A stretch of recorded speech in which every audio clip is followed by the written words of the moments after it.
Mira, esto partió con el diseño de la casa. Esta es una casa eh, que yo empecé a diseñar en el 2014 más o menos, 2015, y en las conversaciones que tenía con los dueños de la casa, la idea siempre fue que tuviera un alto grado de indeterminación o flexibilidad. En el fondo que el programa de la casa no estuviera tan predeterminado, sino que pensábamos en una casa que iba a ir cambiando con el tiempo. Entonces teníamos esas discusiones en paralelo, es decir, ¿por qué no desarticular todas estas preconcepciones sociales en una casa que fuera mucho más suelta, que estuviera basada en esta idea de un espacio que se va utilizando y que también es mutante, porque las familias cambian mucho? Yo me he dado cuenta que cuando me ha tocado diseñar casa, uno tiende a pensar en el momento de la vida que está hoy. Entonces, no sé, tengo amigos que acaban de tener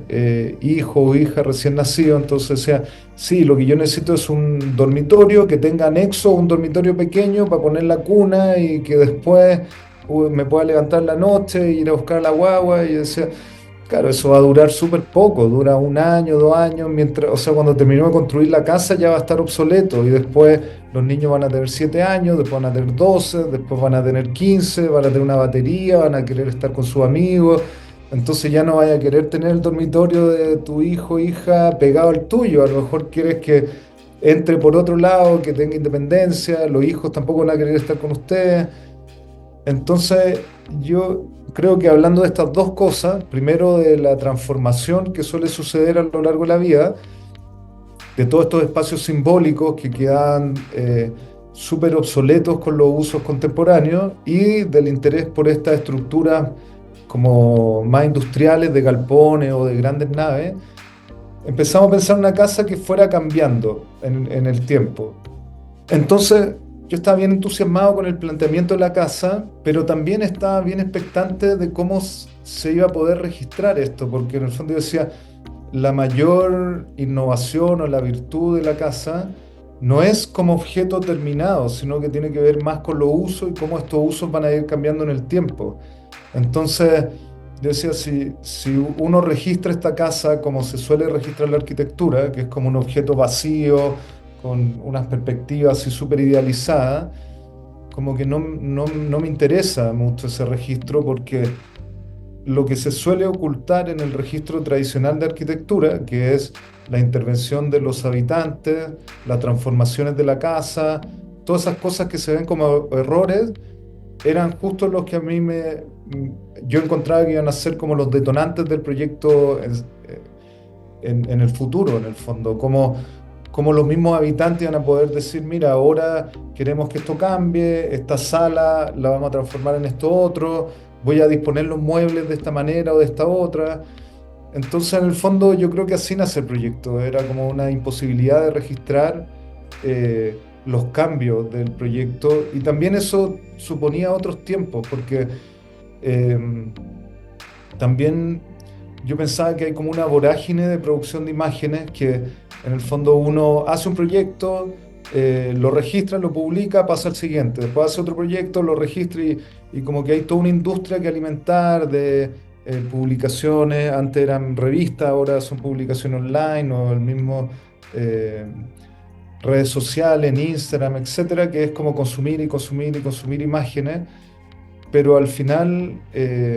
si uno cae en eso, tampoco le da tiempo a los proyectos a-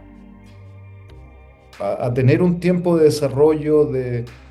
a testearlo. Con Fernando Portal, que fue el coeditor, hablábamos de eso. Yo creo que la arquitectura es una de las pocas ciencias donde se hacen cosas y luego se dejan de lado y no, no se evalúa qué pasó con ella, y después se hace otra y otra y otra, y como que nadie se detiene a mirar qué pasa con la obra, y además está lleno de profecías. Uno dice, acá va a pasar esto, la luz va a funcionar aquí, la gente lo va a usar de esta manera, y después eso todo queda eh, en el olvido, y pasé a la siguiente obra y a la siguiente. Entonces, también me gustaba ese hecho de detenerme a pensar en una casa por varios años. Yo me he dado cuenta de por qué incomoda en general las y los arquitectos revisar qué pasa después y en general ocurre esta postura de decir hasta aquí llegó mi pega, es porque muchas veces las predicciones no se cumplen. Entonces la manera que uno tiene de tener el control máximo es construir, tener un espacio, puede ser una casa o lo que sea, como absolutamente dominada, todo súper prístino, todo organizado como se pensó desde el proyecto, y yo digo, hasta acá llego yo. Y cuando empieza la vida y va a cambiar esas decisiones, muchas veces va a entrar en crisis con esas decisiones, como que la postura es decir, ah, pero yo no tengo nada que ver acá porque yo ya dejé de controlar esta situación, así que ahora la situación tiene vida propia. Y a mí me parece justamente lo contrario, es como decir, si yo no intento controlar toda la situación, sino que yo creo una especie de plataforma para que se desenvuelvan otras cosas que yo no controlo, que tampoco sé que van a pasar. Tengo toda la curiosidad de ver cómo funcionó ese proyecto después, si en el fondo esa plataforma sirvió o no, cómo se transformó y cómo el proyecto se sigue desarrollando en el tiempo. O sea, yo creo que el cambio es ese, un poco entender que el proyecto no es lineal, no está basado solo en las ideas de una persona, sino que es colectivo, se va transformando y esa transformación obviamente es parte del diseño y de la arquitectura. Yo me he dado cuenta muchas veces que muchas casas de gente que conozco tienen ampliación o transformaciones muy pronto. O sea, he ido a ver un par de casas amigos arquitectos últimamente y a menos de 2 años de construida ya le están haciendo transformaciones. Pero claro, eso siempre queda en una escena, o sea, como en un ámbito completamente oculto, como que lo que uno ve publicado y que se distribuye es un proyecto, como una concepción intelectual que se materializa, y luego cualquier cosa se oculta porque el proyecto no aguanta cuestionamientos, ni transformaciones, ni crisis, ni nada, sino que es como una cosa que se piensa y se hace. Entonces yo creo que ahí está el cambio, en el fondo, en asumir y incluso como darle un espacio central dentro del proyecto a estas futuras transformaciones. Y eso puede ser de diversas formas. En el fondo, yo creo que yo hace rato vengo estudiando el tema de la flexibilidad o de las flexibilidades, porque hay muchas maneras de abordarlo. Uno puede ser con cosas que se muevan, que se transformen, pero otro puede ser mucho más sencillo, como con esta polivalencia o distintas posibilidades de que ocurran cosas en un mismo lugar. Yo creo que mientras el diseño es más abierto, es más fácil que se vaya transformando. Yo creo que las primeras conversaciones que yo tenía eran súper, ni siquiera pensando en un proyecto como el que terminó siendo, sino que eran conversaciones más intelectuales con, por ejemplo, Bruno Salas, que se dedicaba a los documentales, al registro cinematográfico. Entonces, las cosas que hablábamos era cómo registrar cosas que van a pasar, que uno sabe que van a pasar, pero que no sabe cómo van a ser. Entonces, él me decía, pero ¿qué tipo de cosas? No sé, los cambios, cómo la gente pone los muebles, cómo usa de una manera, cómo usa de otra forma. Eh, y ahí en esas conversaciones, como que con artistas, con gente que se dedicaba a temas audiovisuales o a la fotografía o a los documentales, como que en general, eh, como que eran más preguntas compartidas, o sea, como conversaciones respecto a cosas que, o sea, mi pregunta era cómo otras disciplinas abordan estos temas que la arquitectura no lo está abordando. Que, por ejemplo, eh, con Bruno fue súper lineal la conversación y fue bonito porque como que él decía, ah, pero a ti finalmente te interesa cómo se disponen los muebles en el espacio, por ejemplo. Y le decía, no es específicamente eso, pero es parte de eso, es como los habitantes van tomando decisiones respecto a la casa y esas decisiones también, da lo mismo si pueden poner una cosa acá, o cambiarla, o probar. Y entonces él me dijo, ah, pero la mudanza de ese espacio, la mudanza es cuando llegan todas las cosas obviamente las más grandes, el comedor, el living, pero también un montón de porquerías, cajas, plantas, enceradoras, que nada tiene lugar. Entonces tú llegás con un camión lleno de cuestiones y tenés que ir tomando decisiones como una a una, esto lo pongo acá, esto lo pongo acá. Y dice, y eso es un acto como muy propio de los habitantes, donde el arquitecto nunca está. Y de hecho, cuando se registran las casas, que algo que decía la Maca o otras personas, o Francisco Julián, que habían trabajado en fotos de arquitectura, con fotógrafos famosos de arquitectura, en general lo que se hace es sacar las cosas de los habitantes, eh, incluso muchas veces se llevan muebles específicos para las sesiones de fotos, o de frentón se sacan, se tapan. Uno ve como muchas veces fotos que tienen sábanas arriba de los muebles, las camas, todo, como hay una cosa medio espectral de que, como de tapar colores, texturas, muebles feos o que no están alineados con el gusto del lado del arquitecto. Eh, y es bien brutal a veces ver, hay registros como de casa entera en el patio, o sea, casa me refiero a todos los muebles, todos los veladores, las lámparas, la alfombra, las sillas, en el fondo toda la vida afuera, y lo que se registra es todo pulcro, es todo del gusto de una persona y después la vida vuelve a entrar. Entonces, claro, yo encontraba como súper violenta esa imagen y esto era todo lo contrario, pues era como cómo esas cosas tienen cabida y las aceptamos como algo eh, no solo no negativo, sino que es súper bueno que la gente participe de las decisiones respecto al lugar donde viven. Y ahí fui invitando a distintas personas, ¿no? Como con esta misma idea. Y a muchas personas que venían de la fotografía, otros que venían más del cine o del video arte o de registros como,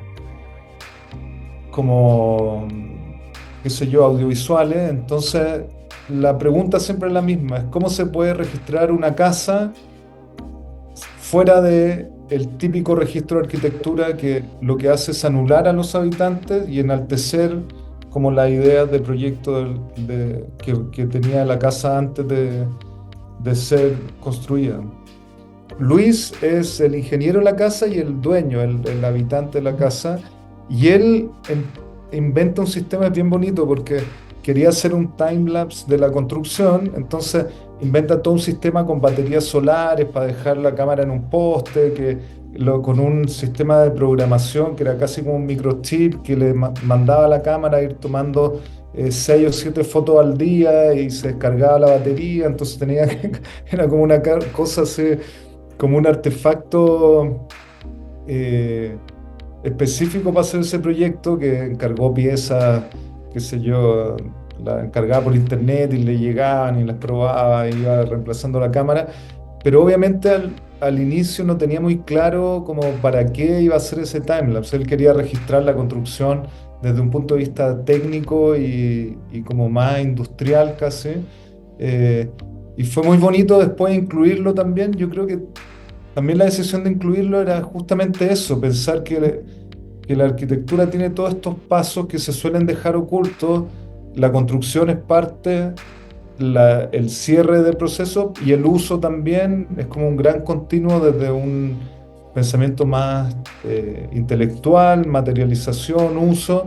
es como una sola gran cosa y no como reducirse a ese minuto como preciso que Bruno menciona ahí, que es como entre que se termina a construir y llega la gente, como que eso es lo único que se registra. Entonces, en fondo, mirar hacia atrás y mirar hacia adelante, ese era un poco el plan. O sea, al principio, la idea era invitar a una o dos personas a hacer estos registros, pero luego también vino la pandemia y eso fue increíble porque aceleró mucho los procesos que nosotros pensábamos que iban a tomar años en ocurrir cambios,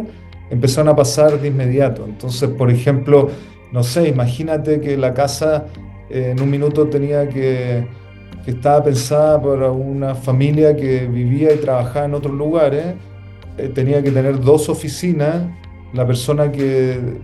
trabajaba dentro de la casa se fue, no siguió yendo, los niños empezaron a tener clases en la casa,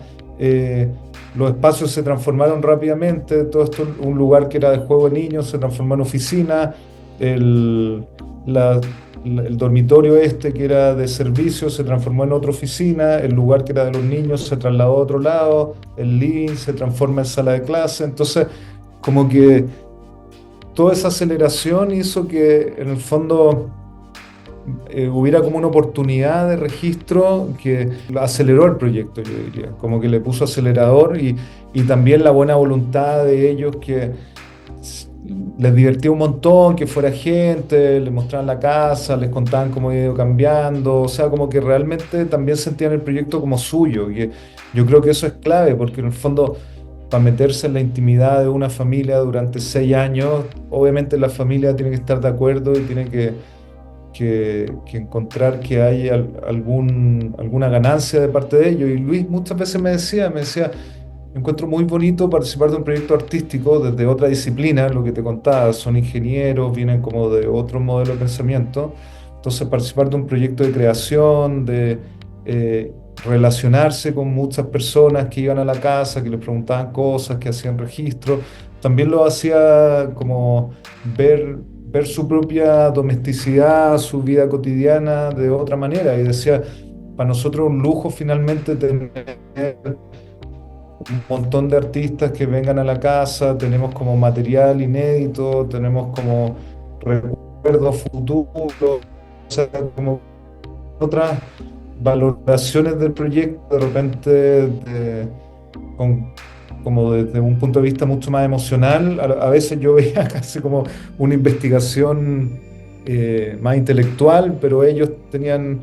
eh, como otros intereses. Y la verdad fue increíble como su participación también permitió que fuera tanta gente y que el proyecto durara tanto tiempo. La publicación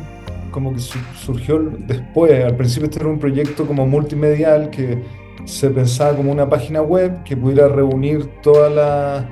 los registros, como varios eran videos y fotos, y que estuvieran disponibles online como con una explicación de cada uno de los textos. Algunos de los proyectos tuvieron otra circulación, por ejemplo, el que hizo Diego Gras estuvo expuesto en un museo en Portugal, en una exposición que hablaba de espacios de cuarentena a nivel global. Entonces presentó el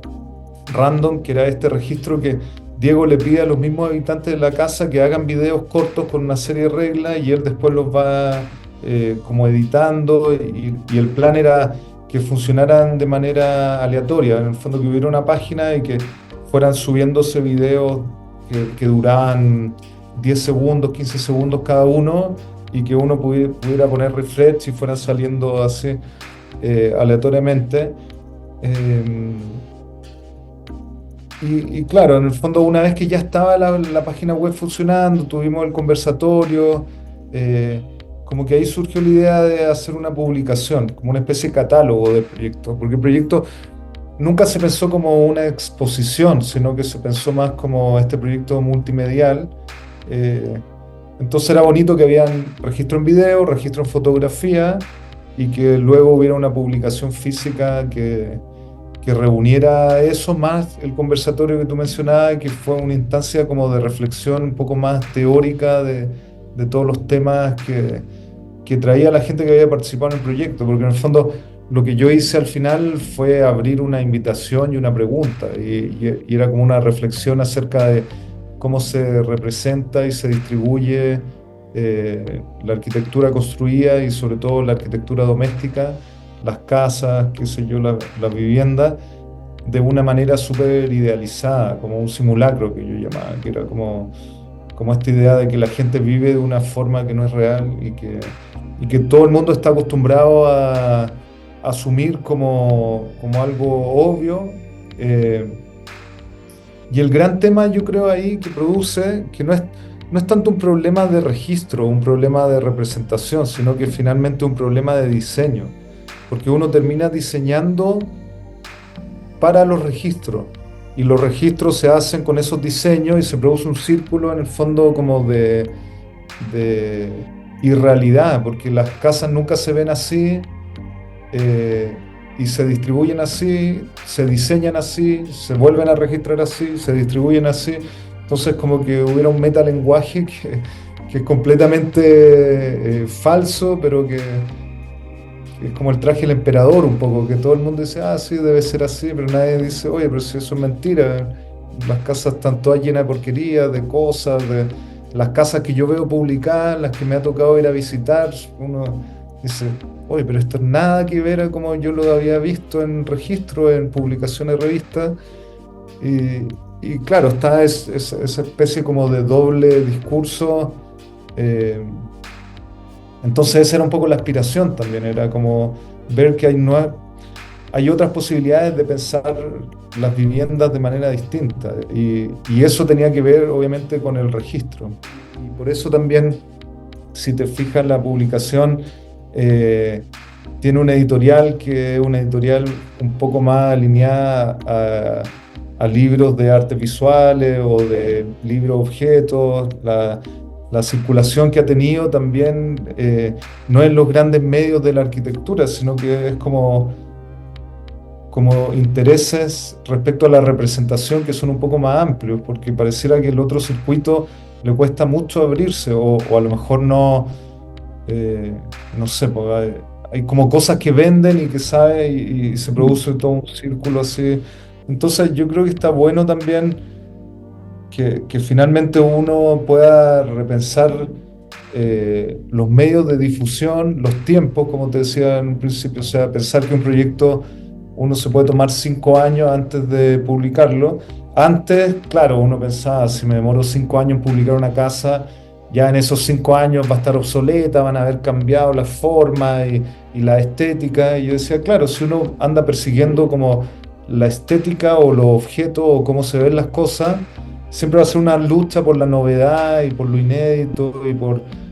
qué cosas están de moda en ese minuto. Pero si uno piensa en los usos, en los programas, en cosas que son más abstractas y más sucias, como que no creo que pase de moda como la gente vive en 5 años. Entonces da lo mismo que la casa se tome otro tiempo, se decante de otra manera y yo creo que también permite explorar nuevas formas de representar tanto en foto, en video, en dibujo, etcétera. Las conversaciones iniciales con los editores, con los Sebastianes, con Fernando Portal y sobre todo con Sofía Garrido, que fue la diseñadora del libro, se propuso esa pregunta, o sea, se planteó como la misma experiencia de la casa que habilitaba a los habitantes a tomar decisiones y transformar la arquitectura o producir nueva arquitectura a través de la disposición y la transformación de la casa. ¿Cómo podíamos llevar eso a una publicación? Y ahí Sofía, como que fue súper motivante contar con su input y colaborar con ella, porque en el fondo ella decía, ¿cómo podemos hacer que el libro en sí también sea una experiencia abierta y que las lectoras o lectores puedan transformar el libro, puedan eh, reconfigurarlo, puedan desplegarlo, puedan tomar decisiones respecto a su lectura, de repente hojear una parte que es más gráfica o sacar una parte que tiene solo el texto, leerla, abrir un póster, en el fondo que el libro no fuera lineal en el sentido tradicional de una publicación que tiene un inicio y un fin, sino que tuviera múltiples entradas, desde entradas más gráficas, en el fondo lo que ella decía, siempre a veces uno toma el libro y lo ojea así como con el dedo y va viendo fotos, hasta si quiere leer, sacar una parte que sea solo de lectura, etcétera. Entonces, eh, yo considero que es súper bonita esa transferencia de formato, que si bien obviamente no es lo mismo, pero que sí produce una experiencia distinta de relación con el objeto. En algún minuto pensamos en una carpeta o en un contenedor o en algún archivador, no sé, fuimos pasando por muchos formatos hasta llegar a este que, que claro, tiene la particularidad de que toda la información como más práctica, técnica está en el contenedor y el resto o son imágenes o son palabras. No hay...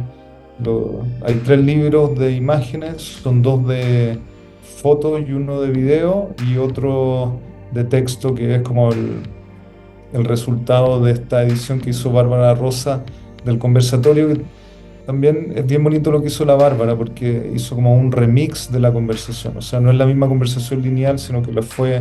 reorganizando por tema y, y le dio como una nueva estructura. En el fondo, ahí cada persona dijo lo que sale ahí, pero no en el mismo orden. La Sofía trajo de referencia, por ejemplo, los fotógrafos de skate, que siempre arman esta secuencia, o bueno, están la idea de llevar video a dos dimensiones, como más gráfica, y claro, es bonito también como cada video tiene una forma de mostrarse distinto. Hay algunos que son más específicos, algunos fotogramas con más espacio en blanco, hay otros que son más lineales, hay unos que las fotos son más grandes o más chicas. Cuando pensábamos en las representaciones de la casa, como que Sebastián, los dos Sebastianes, como que decían que faltaba como una cosa más íntima. Ellos sentían que siempre era gente ir, observar como casi etnográficamente cómo vivían estas personas, y que ellos echaban de menos la voz de los habitantes. Si bien está el video de Luis, como tú decías, es uno de los menos emotivos, el más ingenieril, el más técnico, es como una cámara que graba, que saca fotos, etcétera. Entonces, como que por eso este encargo era como hacerlos parte del proyecto de esta manera, como un poco más personal, más íntima, a través de un dibujo. Y claro, nosotros nos pareció también como un bonito cierre de que está toda la gente hablando de ellos o viendo cómo viven, y también ellos ver cómo es su propia casa, o cómo se imaginan su casa, o cómo hacer estos dibujos que son un poco más especulativos, porque ahí en el encargo le hablan como de cómo ven el cielo, el suelo, en el fondo no tanto hacer un dibujo de la casa, sino que Mm. como de la casa imposible al final. Entonces también como que encontrábamos que era un bonito cierre para el proyecto completo, pero también yo después de 7, 8 años ya como que Ya. me hizo sentido más que invitar a una nueva persona a hacer más registro, era como a darle voz a los habitantes, que eran quienes habían permitido al final que sucediera todo esto. Entonces, eh, eh, como que cuadró como en el fondo el punto final ahí del... Mucha gente me lo ha cobrado, me dice, hoy le podría haber puesto una planta para entender bien cómo era esto. Digo, pero esa es la gracia, que podáis entender una casa no desde el pensamiento de diseño, sino que desde lo que pasó finalmente ahí. Entonces, pero eso es una conversación que continúa.